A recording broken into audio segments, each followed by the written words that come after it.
You are most welcome, ladies and gentlemen, to Tuesday night anatomy with Daniel Oka. Today's section is a real impartation moment that I'm going to have with you. And the reason is simple. I have new students coming to study human anatomy for the first time. Therefore, it is my job as the noted anatomical prophet to run them through some basic aspects of the anatomy so that I can stimulate their interest in the course, so that every day they will come out, successful in the program. And so, without much ado, let's set the ball rolling. Now, to begin with, the first thing I want you to know is, what is anatomy? Now, whenever we say anatomy is the study of the structure, of a particular organ of the body that is of interest, and we also look at the interrelationship of that structure with neighboring, organs. For instance, my head, is a structure or is an area of interest. Yes, it's related to the neck. What is that relationship? Not only that, this one is a regional thing that I'm looking at. I can also look at, for instance, the digestive system and the respiratory system, the digestive system and the cardiovascular system, the skeletal system with the muscular system. What are the interrelationships, between them? So that's what anatomy, seeks to achieve. So anatomy has to do with structure. We are looking at morphology. We are looking at size. We are looking at shape. They are those things that we are looking at. But this is different from what we see in physiology, which is highly dynamic. That one we are more interested in, for looking at the function, or the role that that particular organ or that particular structure is going to perform. So that is the basic distinction between anatomy and, of course, physiology. So normally for anatomy, they are more structural. We can see them, we can feel them. But physiology tends to be more abstract. That there are some mechanisms that we have to really explain. These are the things that we look at. Now, having looked at anatomy, now why is this anatomy important? Now, normally in Latin we say that nulla medicina sine anatomia, and that literally means without anatomy there is no medicine. Now, what it means is that anatomy is important for those who want to become medical doctors. But then you study medicine, as a program, and not only that, those who study dentistry, they are also relevant to them. And we are not limited to that.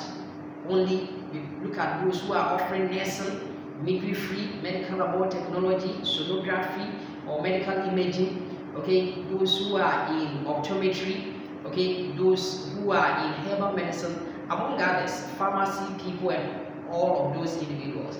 They require in-depth understanding, of the concept of anatomy. Of course, those who are offering biological science, they need some kind of, anatomy in their program. So, by and large, anyone in the health field, requires real understanding of the concept of anatomy so that they can be successful in their fields of study. And usually, I say that you have to distinguish yourself, very well in the field that you find yourself in. You have to become a guru, in that area. And so that is why anatomy is very important to all these, programs that I've mentioned. So we say nulla medicina sine anatomia. Without anatomy, there's no medicine. Now, having looked at this anatomy, there are some ways we approach the learning of the anatomy. Now, the first thing that we look at is that we look at gross anatomy. Now, whenever we say gross anatomy, there are those structural things that we can see with our unaided eye. So, for instance, I can see, let's say, the thyroid cartilage. I can see some blood vessels around. I can see the kidneys. These are, morphologically structural things that we can see with our naked eye. For instance, there's the diaphragm. I can see the esophagus. I can see the trachea, bifurcated. These are the structural things that we are looking at. Those things that we can see them without, the aid of a microscope. That determines, or that is under what we call the gross anatomy. And so whenever we say gross anatomy, we are not only interested in the things that we see at the external aspect.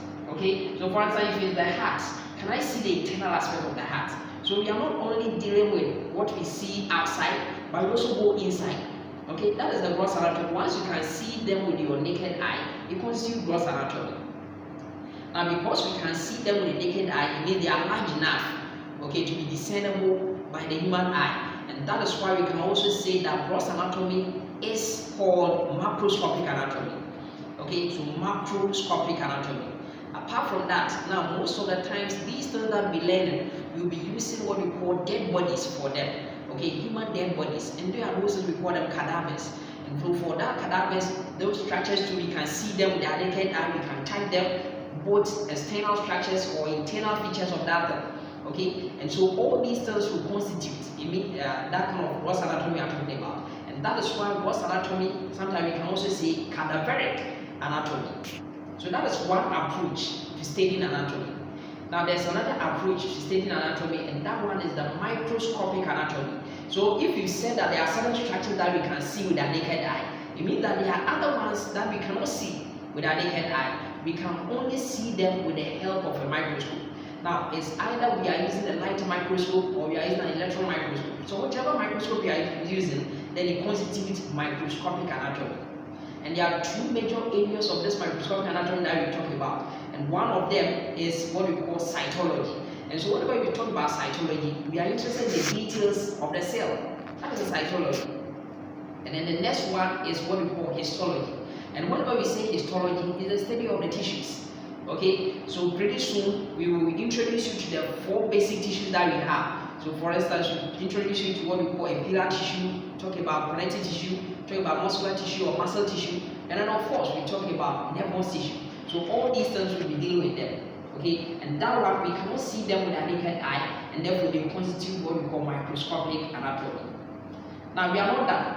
There's a third approach to studying anatomy, and that third approach is what we call the developmental anatomy.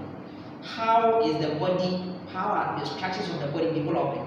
Okay, right inside your mother's womb, even after birth, what are the developmental changes taking place? And this one will constitute what we call developmental anatomy. And so when you look at developmental anatomy, we have what is happening in utero, inside your mother's womb, okay, during intrauterine life period. Okay, that is one aspect of this developmental anatomy we are talking about, and that is what we call embryology.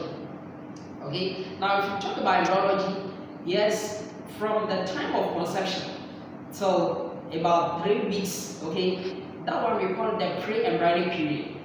But from 3 weeks up to about 8 weeks, okay, of intrauterine life period, we call it the embryonic period proper. And then beyond 8 weeks, upwards, so one is delivered. That is the fetal period. But by and large, all these developmental changes taking place once you are in your mother's womb will constitute what we call embryology. Okay, that is the prenatal period. Okay, intrauterine life period. Okay, that's what we have to understand. Now, apart from that, if you are having prenatal period, it means that you also have postnatal period. Now, when you were young, okay, or once immediately after parturition, once you came out of your mother's womb, you were so small, you were some structures which were not fully developed, and so later they will go through some gradual developmental stages. They become larger and all that, longer and what have you. And that one is the postnatal development. Now, it is interesting that we find out that the developmental stages, okay, right inside the womb of some other animals resemble closely that we find in humans. And that also helps in the study of all those changes that take place in the humans. Okay, and there are those things we call what we call comparative anatomy. So sometimes there's that kind of comparison. What you see, for instance, the salamander, the chick, okay, all these kind of developmental changes, we see them in the human embryo also. Okay, and so for instance, the tadpole, all these things, okay, we look at that kind of similarities, we look at that kind of differences. Okay, so that one is also important. That's an aspect of embryology that we call it comparative, anatomy. Okay, that is what we see. So these are the areas, the main areas that we study anatomy. Now, one thing is that I mentioned gross anatomy to you. Now, whenever we say gross anatomy, we are talking about the structures we can see with our naked eye. Is that okay? We can see with our naked eye.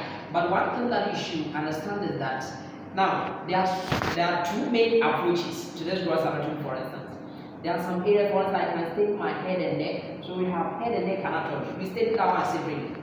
Then we also have what we call thorax, anatomy of the thorax, okay, anatomy of the limbs. And whenever we talk about the limbs, we are talking about the upper and of course the lower limbs, okay. And of course, we look from the thorax, we go to the abdomen, and then from the abdomen we go to the pelvis. Now there's another area which is in between our thighs, and that's what we call perineum, okay, where we have the opening of the of the anal canal. We also have that kind of external genitalia around. Okay, that is what we call perineum. Okay, we have what we call the back. Okay, area over here, that we study the back.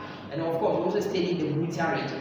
Okay, where we have the buttocks. Okay, these are the areas of the anatomy that we of course we study. And that one, if you are studying anatomy this way, we call the regional approach to studying anatomy. Now, sometimes we don't want to study anatomy in this regional approach. We want to just take, for instance, I want to take the nervous system. Then I want to separate system altogether. I want to take the endocrine system. I want to take the urinary system. Okay, so this one, the approach to which you are studying the anatomy becomes systemic anatomy. Now, one thing that you have to know for now is that we are having about 11 systems, okay, in the human body. We have 11 systems in the human body. But out of these kind of 11 systems, you know that 2 of them control the other 9 systems. Okay, and what are these 2 of them? They are the nervous system and of course the endocrine system. Together form what we call the coordination or the integrative system. Okay, so that is, one thing that I want you to be aware of. So that is the systematic approach to studying anatomy. Now, I mentioned developmental anatomy to you. Now, if you have a sound understanding to developmental anatomy, the anatomy becomes very easy for you because you can explain, okay, the logicalities and the illogicalities.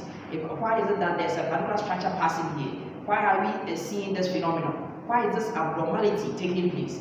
Okay, so that you can apply it to the clinical setting. And that is why there's an important aspect of anatomy that we call applied anatomy. Now, we are not only learning the theoretical aspect, we want to apply it to the clinical setting. So that, for instance, if there's an injury, okay, to a neck, then what is the likely effect? Why is this pain referred to the neck region? What organ, okay, is therefore likely going to be is likely affected? Okay, and that is what we call application. That is the applied anatomy. Now, another area of the applied anatomy, okay, which of course we can say is part of the gross anatomy, that one is the imaging anatomy. Now, for imaging anatomy, we use several, mechanisms, okay, so that then they will produce some images of some structures, whether it's X-ray, whether it's CT scan, okay, whether it's MRI, and what have you. So that at the end of the day, for instance, if someone is pregnant, then we can use the abdominal pelvic scan, okay, ultrasound scan, okay, to check whether the person is pregnant and of course at what stage and what have you can all be revealed. Okay, so these are the things that anatomy seeks to, of course, bring to bear. Now, at this point in time, what I want you to know, okay, is that we've mentioned anatomy. Now, one thing I want to tell you is that we have the father of anatomy.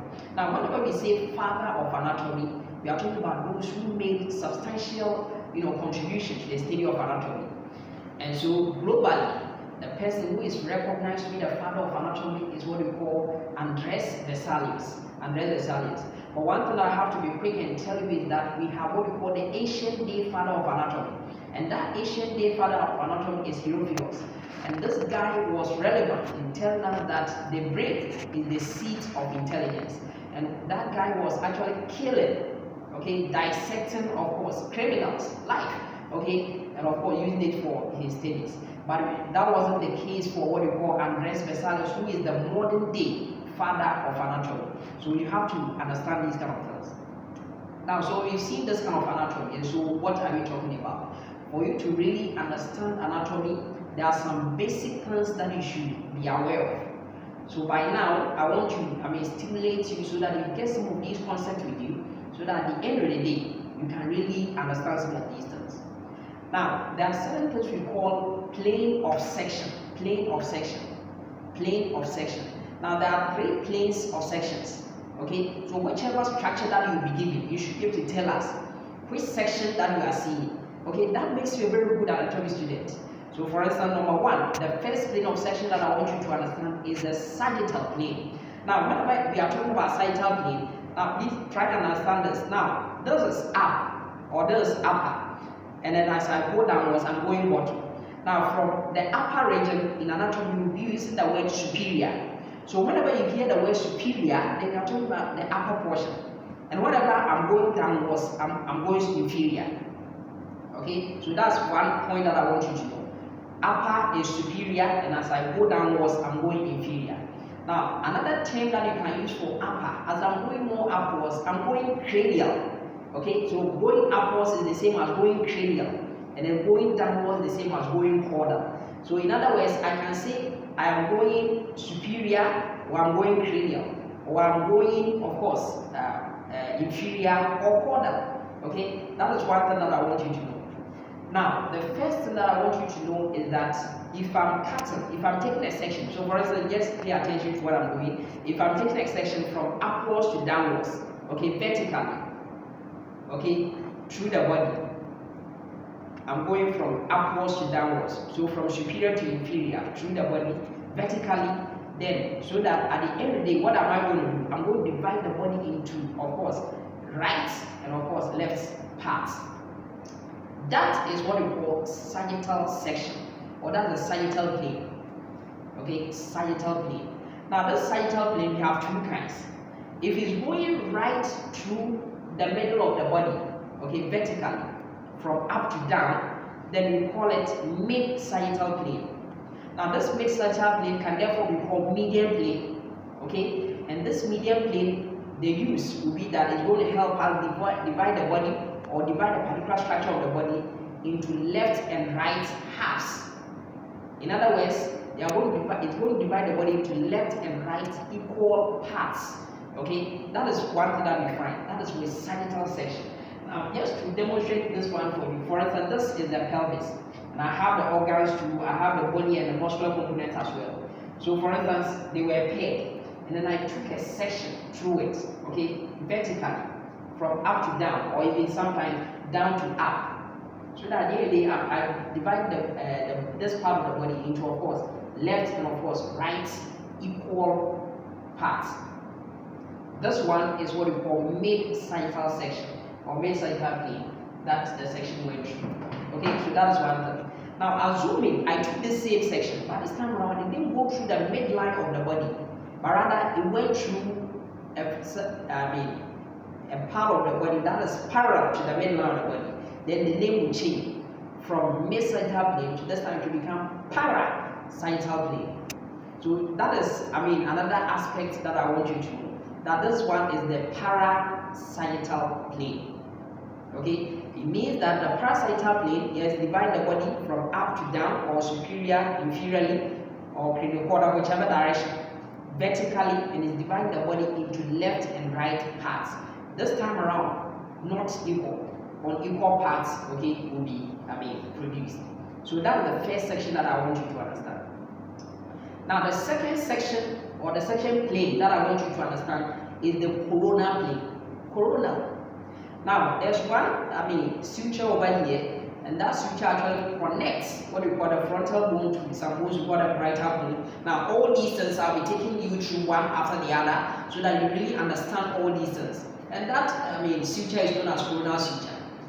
And so that is why the plane, whenever the plane is going this way, so look at how my hand is moving. So that at the end of the day, it is going also from cranial to caudal region, or from caudal to cranial region. But this time around, yes, it's also going vertically. Okay, it's also going vertically. But this time around, it's dividing the body, okay, into what we call anterior, in front. Whenever we say something is in front, then we say anterior. So I'll get the front portion, and I'll get a back portion. Okay, so it's going to divide the body into what we call an anterior portion, and of course a posterior portion. Now, whenever we say anterior, another word we can use to replace anterior will be of course ventral. Okay, ventral. And another word for posterior will be, of course, dorsal. Okay, another word for posterior is dorsal. So it means that this coronal plane, which otherwise we also call it the frontal plane, is dividing the body into, yes, anterior part and of course posterior parts. Okay, that is the only thing that we have to know. And you know that this plane of section is running perpendicular to, of course, this median, this sagittal plane that we just discussed. Okay, so that is another plane of section that you should also know. So for instance, this one is the uterus with the vagina, also the cervix, with the newborn, with the developing fetus in there. So this section through the uterus, through the body of the uterus, through the cervix, and of course through the vaginal wall, okay, is showing us a coronal section, or something we call frontal section. So I'm trying to say that whenever you have a section, you should be able to tell us which plane that the section was, taking. Now the last, plane of section, okay, is what we call the transverse section. The transverse section, because it runs horizontally, this one not vertically, as in the case of the sagittal and then the coronal planes. This time around it runs horizontally. That is why we also call it transverse plane, horizontal plane, or otherwise we call it the axial plane. Okay, and that one, because look at how it is divided. Now look at my body, it's divided this way, so that then we get the upper portion of the body, and so it is running from left to right or right to left. That's how the section is going, and it is going horizontally, so that at the end of the day we divide the body into what we call a superior portion, that's the upper portion, and of course an inferior portion, that is the quarter portion. So for instance, this one I've taken the head up, so this is what we call a transverse section through the neck. Okay, so that then you get the cranial portion or the superior portion, and of course you get the inferior portion. So these are the three planes of sections that I want you to understand. Now, having looked at that, there's another thing that I want you to understand. There are some directional terms that I want you to know before we explain something called the anatomical position.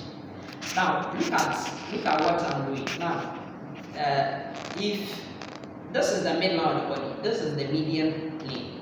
This imaginary line running through the midline of my body, okay, is my median plane. Any structure that is very close to this midline, okay, is what we say the structure is medial, L, M-E-D-I-A-L, medial. Any structure that is close to this midline, we say is medial. And any structure that is further away from the midline of the body, we say it is lateral. So these important terms are very useful. So we have medial, anything which is very close to the midline of the body, and anything which is further away from the midline of the body becomes lateral.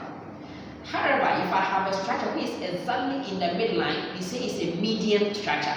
It's right in the midline, so we say it's a median structure. After all, I told you that the midline, okay, section, okay, through the body, running through the midline exactly is the median plane.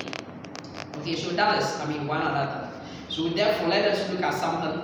Now, we look at what we call the anatomical position. That's also a very useful thing that I want you to know.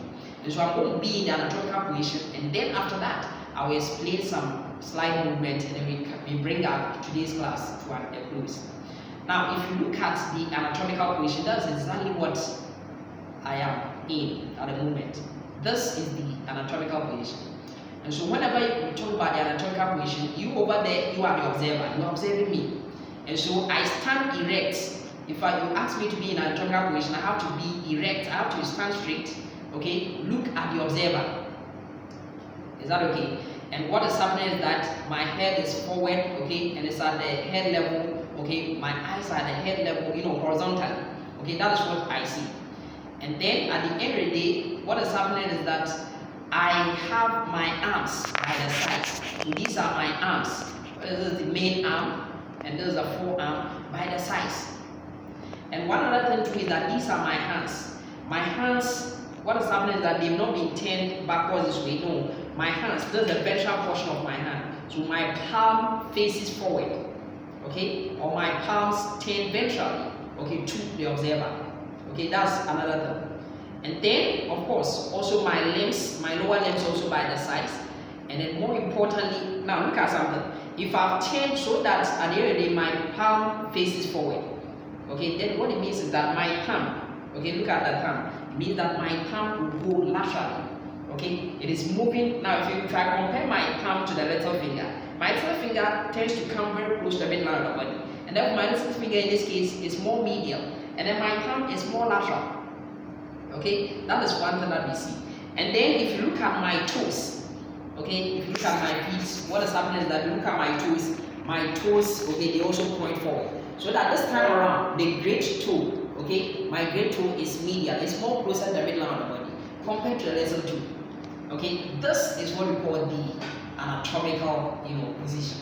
Okay, so that is, are the essential bits that I want you to know. Now, having looked at that, let us look at some movements that we find. So you should understand some of these movements so that whenever we talk about something, then you know what we are talking about. The first movement that I want to talk about is what we call adduction. Now, whenever you hear the word adduction, the word is A-D-D-U-C-T-I-O-N, adduction. Now, if you have a structure and I bring that structure closer to the midline of the body, then I say I've caused adduction to take place. That is adduction. Okay? But if I take it away from the midline of the body, then that one we call it abduction. That is A-B-D-U-C-I-T-I-O-N, abduction. Okay, so that is abduction, and then the opposite of it, taking it away from the midline of the body, that is abduction. Good. Now, whenever I talk about adduction, that is the general definition. But there's something that I have to also tell you. Now, also with the digates, okay, of the upper limb, by way of the digates of the fingers over here, what we find is that whenever we talk about adduction and abduction, the principal digate of interest, okay, this time it's not the midline of the body we are interested in. This time we are interested in the third digate. Okay, the third digate is the principal digate. So that if I bring the rest of the fingers closer to the third digate, then I've caused adduction, okay, of the fingers. But if I take the rest of the digits away from this middle finger, then I've caused abduction. Okay, so that is one thing I want you to know. Again, when I look at the foot, okay, that one too, the principal digit that I want you to understand over there is that this time around it's not the third digit, it's not the third two. This time is the second two. And so whenever I bring the rest of the digits closer to the second two, I've caused adduction of the twos. But when I take them away from the second two, then I've caused abduction of the twos. So please look at that distinction carefully. Now, having looked at adduction and abduction, then the next movement that I want you to know is flexion and extension. Now, whenever we talk about flexion, then you are decreasing the angle at a joint. So for instance, now this is my arm, this is my forearm, the joint over here, I have the elbow joint. So for instance, if I decrease it, now if I decrease the angle this way, then I've caused what we call flexion at the elbow joint. That is flexion at the elbow joint. But if I increase the angle at this joint, then I've caused extension at the elbow joint. So that's also another thing that we see. Now this extension, we can apply it to the digits too. So it could be, flexion, extension of these digits. So for instance, I can cause extension at these joints. Now later you get to know that there will be some joints, we call them metacarpophalangeal joints, interphalangeal joints and what have you. We explain all these things to you. So whether it is, so for instance, I've increased the angle. But when I do this, I've decreased the angle over here. So this is flexion at a distal interphalangeal joint, for instance. Okay, because I've decreased the angle. Again, there's one other thing too that I want you to understand. Now, if for instance, if the palm, if it's the hand or if it's the foot, okay? Now, there's some kind of joints at the wrist joint and of course the ankle joint. That one too, the kind of movement, the kind of flexion over there, you have to keep an eye over there. So for instance, if it's flexion, okay, of this, hand, okay, at the wrist joint, then for instance, now look at it. I've caused flexion over here. I've decreased the angle between my palm and the forearm over here. And therefore, that is why we call this one palmar flexion. We call it palmar flexion. This because the palm is what is facing me over here. I've decreased the angle at the level of the palm. That is palmar flexion. But if I do the opposite, so this way, now it means that this is the dorsal, this is the back of my hand. Now, anytime you hear the word dorsal, it has to do with the back. So this is the back of the hand. Okay, so I've decreased the angle over here, and therefore I will call this one dorsiflexion. Okay, so you should understand some of these things. Similarly, if it has to do with the foot, okay, and if I decrease the angle between, of course, the foot and, of course, the leg over here at this, tarsal, this joint over here, then what will happen is that we will call this one dorsal. This is the dorsal aspect of my foot. Dorsal aspect, so it should be dorsiflexion. Similarly, if I do this way, so that the angle over here is decreased, okay, then now on the side of the foot, which we call the sole of the foot, we call the plantar surface of the foot. And that's why if I do this time around, it is not dorsiflexion, it is what we call plantar flexion. Okay, so you should understand these dynamics that we have. So that is with extension and of course flexion. Now another movement that I want you to understand is what we call rotation. Rotation. Okay, so if you are looking at rotation, okay, now look at this. this is my shoulder joint. It's a ball and socket joint, permitting all varying movements. Okay, so I can cause rotation. Now, if I'm going this way, okay, I've moved. So, for instance, I've come this way. I've turned my ball and socket joint, the head of the humerus, okay, more medial. Okay, so I'm coming medial this way, closer to the middle of the body. And that is why this kind of rotation will be called internal rotation or medial rotation, because I'm coming closer to the middle of the body. Similarly, on the other hand, if I go laterally, if I'm going this way, okay, this way, and of course that becomes lateral rotation, or what we call external rotation. Now, if I combine all these movements, adduction, flexion, extension, medial rotation, lateral rotation, so that at the end of the day, look at what I'm doing. At the end of the day, the movement that I'm making at this shoulder joint, for instance, and it is producing a cone-like, structure that you can see. And this is what we call circumduction. Okay, so if you understand that circumduction is a combination of movements, adduction, flexion, extension, medial rotation, lateral rotation, that is what we call circumduction. Okay, so that is one thing that we should know. Now, other movements, for instance, that we see, for instance, if I bring a structure more forward, okay, so this, let's see, if I bring it more forward, then that's what we call protrusion or contraction. But if I take it backwards, then I'm retracting. Okay, that is retraction. So protraction or protrusion and then retraction. Okay, so you should understand these things. Similarly, for instance, I can shrug my shoulder like these things. Okay, if I do this, I've brought my shoulders upwards, and that's what we call elevation. I've elevated them. But if I go downwards, then that is what we call depression. Okay, so elevation, depression. Okay, now again, if I look at the foot again, there's one peculiar movement that we have over there. Okay, and that is what we call inversion and inversion of the foot. Inversion and inversion. Now look at what I'm doing at my foot. Now what I see is that I've raised my foot in such a way that this is the medial border. Why? Because closer to the midline of the body. This is the medial border of the foot, and this is the lateral border of the foot. Now, if I raise the foot, or if I position the foot in such a way that the medial borders of the foot are raised and the lateral borders are down, okay, with my grade 2, which is also known as the hallux. Okay, this is my grade 2 with the hallux, okay, being at the superior most. This is what we call inversion. Inversion, that is N-I-N-V-E-R-S-I-O-N, inversion of the foot. Similarly, if I go this way, okay, this way, such that what is happening is that I have the medial borders of my foot rather pointing downwards with the lateral border raised. So that the toe that is pointing upwards, superior most, okay, they are my little toes.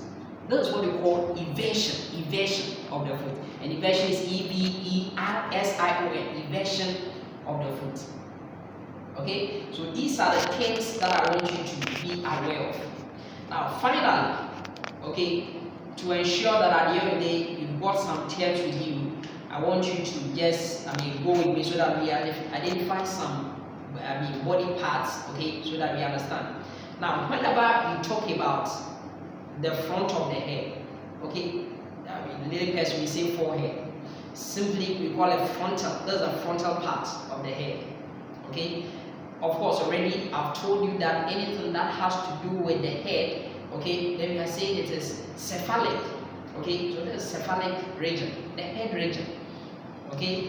Now similarly, if I have anything that has to do with the ear, use the word otic. O-T-I-C. Anything otic, auditory, okay. These things has to do with auricular, has to do with the ear. Then, if I look at my eye, anything that has to do with the eye, use the word orbital or orbit. Okay? Anything that has to do with the cheek, okay? Then we use the word buccal, B-U-C-C-A-L. Anything that has to do with the cheek is buccal. Okay? Then these areas, okay, these prominences that we find over there, these are the zygoma, okay, zygomatic region, zygoma. Okay, and anything that has to do with the nose, we use the word nasal. Okay, that's the adjective that we want to use to describe them. Okay, Now anything that has to do with the lip is labial. Okay, anything that has to do with the lip is labial. Okay, anything that has to do with the the mental area over here, this area where the chin is the mental. Okay, this is the mental area. So anytime you hear the word mental, it has to do with the chin over here. Anything that has to do with the neck is cervical. So it's not only females who will have the cervix. Anything that has to do with neck or something is cervix. Okay, so this is cervical region. Okay, and then of course we look at the shoulder region. Okay, this is the shoulder region that we find over here. And shoulder region, we can use the word acromion, okay, for it. And then of course we look at the chest. This chest region, yes, when you were young, you are aware of, sometimes you draw the fish and you know the fins over here, they are the pectoral fins. So this is the pectoral region. Okay, but entirely this area is the thoracic, region. And then of course we go to the armpits. Okay, the armpits is what we call axilla. So anything that has to do with the armpit will be axillary artery, axillary nerve, and what have you. So that's axilla. And then this is the arm. Okay, yeah, some people will say upper arm, but this is the arm.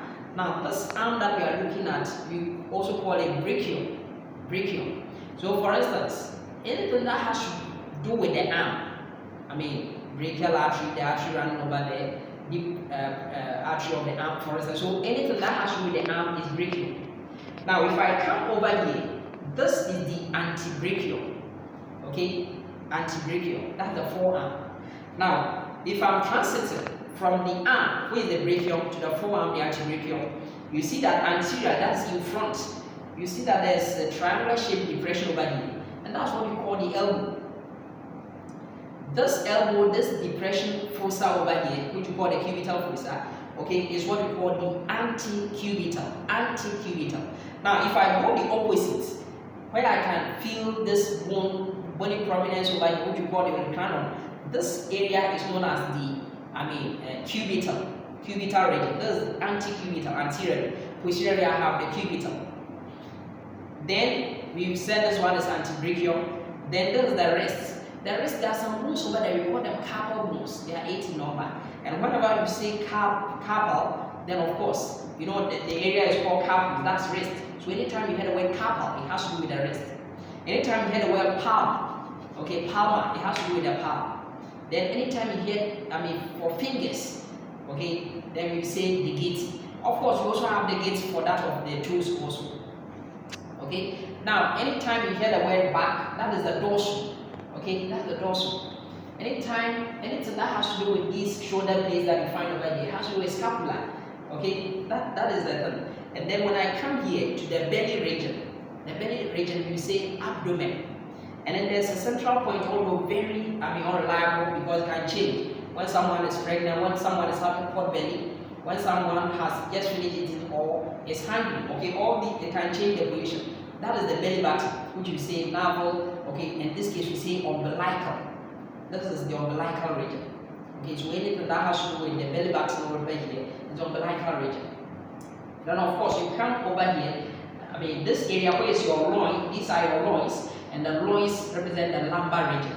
Okay, because there are some bones over there, we call them lumbar vertebrae. Lumbar vertebrae. Okay, they are those things. And then from there, as I go downwards, I'm going into the inguinal region, your groins. Okay, that's inguinal. Anything that has to do with your groins, they are the inguinal regions.